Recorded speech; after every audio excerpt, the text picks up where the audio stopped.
Hello friends, स्वागत है आपका ओनली स्टडी ज्ञान में। आज हम इस वीडियो में बात करने वाले हैं 12th क्लास इकोनॉमिक्स का जो है सेकेंड चैप्टर। बुक का नाम है वेस्टी अर्थशास्त्र और चैप्टर का नाम है उपभोक्ता के व्यवहार का सिद्धांत। इसमें मांग की लोच, पूर्ति की लोच और फिर मांग क्या होता है, उपयोगिता क्या होता है, उन सभी के बारे में पढ़ना है। तो इसमें हम लोग MCQ क्वेश्चन देखेंगे इस वीडियो में।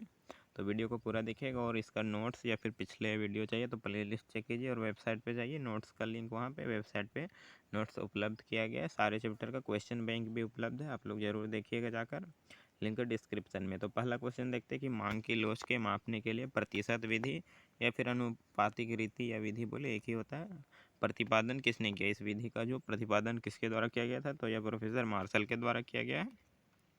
सेकंड क्वेश्चन है तटस्थता वक्र। इसमें तटस्थता वक्र पढ़ना है जिसे कि अनधिमान वक्र, इंडिफरेंस कर्व बोला जाता है। उस सिद्धांत का प्रतिपादन किसके द्वारा किया गया था, तो इसका आंसर होगा हिक्सेल एनएल के द्वारा किया गया था। और उपयोगिता का जो प्रतिपादन है वह मार्शल के द्वारा किया गया था, आप लोग याद रखिएगा। तीसरा, उपयोगिता का गणनावाचक सिद्धांत निम्न में से किसने प्रस्तुत किया है, तो इसका आंसर हो जाएगा मार्शल। अभी तो हम लोग देखे ही थे।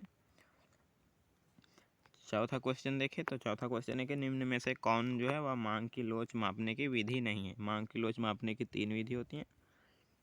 पहला होता है प्रतिशत विधि, दूसरा होता है कुल व्यय प्रणाली और तीसरा होता है बिंदु विधि। तो इसका आंसर होगा आय प्रणाली जो है राष्ट्रीय आय मापने की विधि है। तो यह मांग की लोच कैसे मापा जाएगा इससे। अगला क्वेश्चन है तटस्थता वक्र, जैसे कि अनधिमान वक्र कहा जाता है, का झुकाव होता है कैसा होता है, तो अनधिमान वक्र जो है कुछ इस टाइप का होता है, ऊपर से नीचे झुका हुआ और बाएं से दाएं की ओर।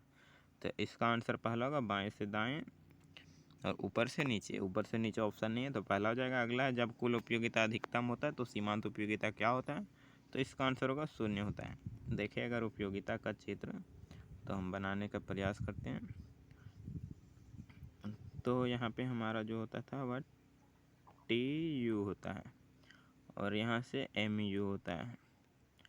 MU तो जब TU अधिकतम होता है, यहाँ देखिए मैक्सिमम है TU, तो MU जो है शून्य होता है। अगर आप अच्छा बनाएंगे तो MU 0 हो जाता है। तो इसी को इसमें तो पहला ऑप्शन हो जाएगा शून्य होता है, आप लोग देख चुके हैं। अब देखते हैं हम लोग अगला क्वेश्चन। तो अगला है किस उदासीन वक्र, जैसे कि अनधिमान वक्र कहा जाता है, तटस्थता वक्र कहा जाता है, विश्लेषण का प्रतिपादन किसके द्वारा किया गया है, तो हिक्सन एलन के द्वारा। अगला, यदि किसी वस्तु के मूल्य की मांग की लोच जो है EP जो है वह 0.5 होता है तो उस वस्तु की मांग समलोचदार होगा। तो कैसा होगा, तो पूर्ण लोचदार होगा। इसका आंसर होगा लोचदार होगा, क्योंकि 0.5 है तो लोचदार होगा। इसे इस रेखा से समझ सकते हैं।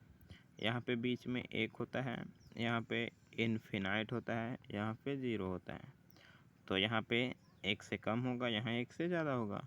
तो 0.5 क्या है, 1 से कम है, तो 1 से कम में यानी कि इधर आएगा यहाँ। तो इसका आंसर होगा जो होगा वह होगा लोचदार। अगला क्वेश्चन देखें हम लोग। तो 9 नंबर है कि किसी वस्तु की मानवीय आवश्यकता को संतुष्ट करने की क्षमता क्या कहलाता है, तो इसे उपयोगिता कहेंगे हम लोग। अगला, तटस्थता वक्र विश्लेषण किस अवधारणा पर आधारित है, तो इसका आंसर हो जाएगा क्रमागत माप पर।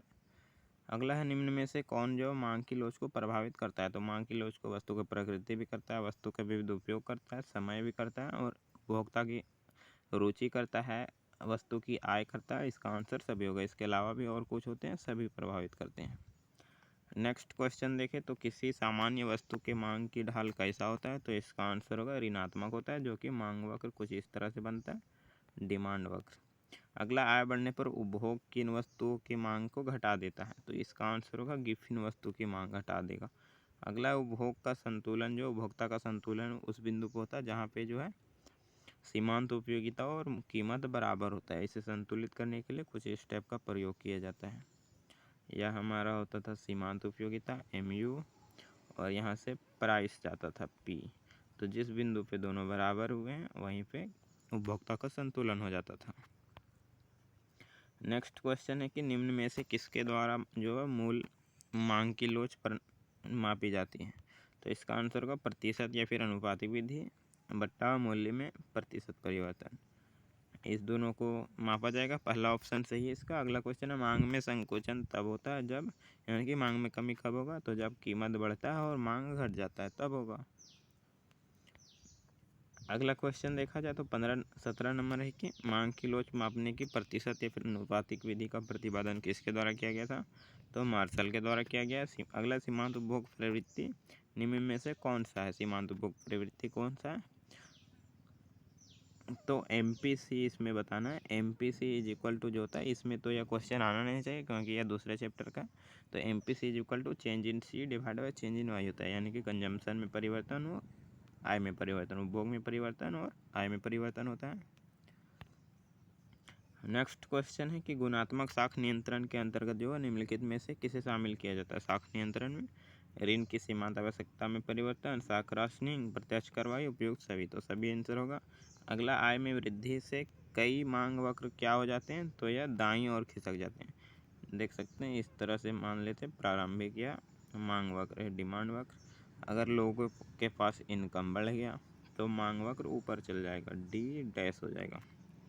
तो इस तरह से खिसकता है। नेक्स्ट क्वेश्चन है कि मार्शल के अनुसार किसी वस्तु की उपयोगिता को कैसे मापा जाएगा? तो यह मुद्रा में मापा जाएगा, सिंपल सा है। अब हम लोग देखते हैं 22 नंबर क्वेश्चन। तो 22 नंबर है कि निम्नलिखित कथनों में से कौन सा कथन जो है सही है? पहला कथन है कि अनिवार्य वस्तु की मांग लोचदार होती है। गलत है, अनिवार्य वस्तु की मांग की लोच जो है वह बेलोचदार होती है। अगला है कि विलासिता की वस्तु की मांग अधिक लोचदार होती है।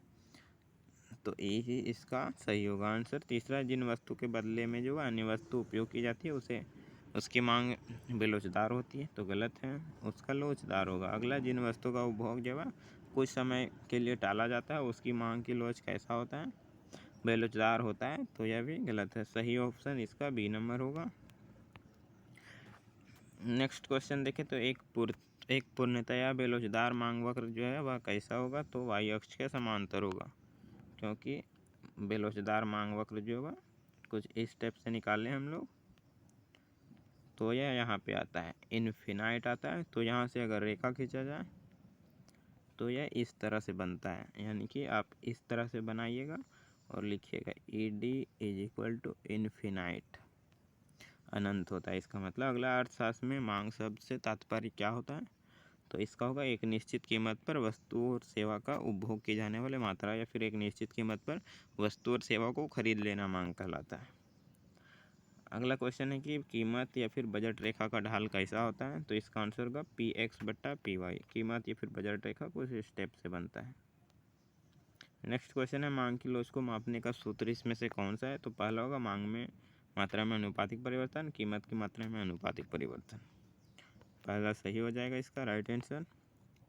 वीडियो अच्छा लगा लाइक कमेंट, चैनल को सब्सक्राइब कर लीजिएगा और नोट्स के लिए वेबसाइट पे जाइए और फिर प्लेलिस्ट जाकर देख सकते हैं। वीडियो सारे नोट्स का उपलब्ध है तो क्लियर समझ में आ जाएगा आपको। दूसरे चैप्टर का भी MCQ उपलब्ध है, देखिए ज़रूर जाकर।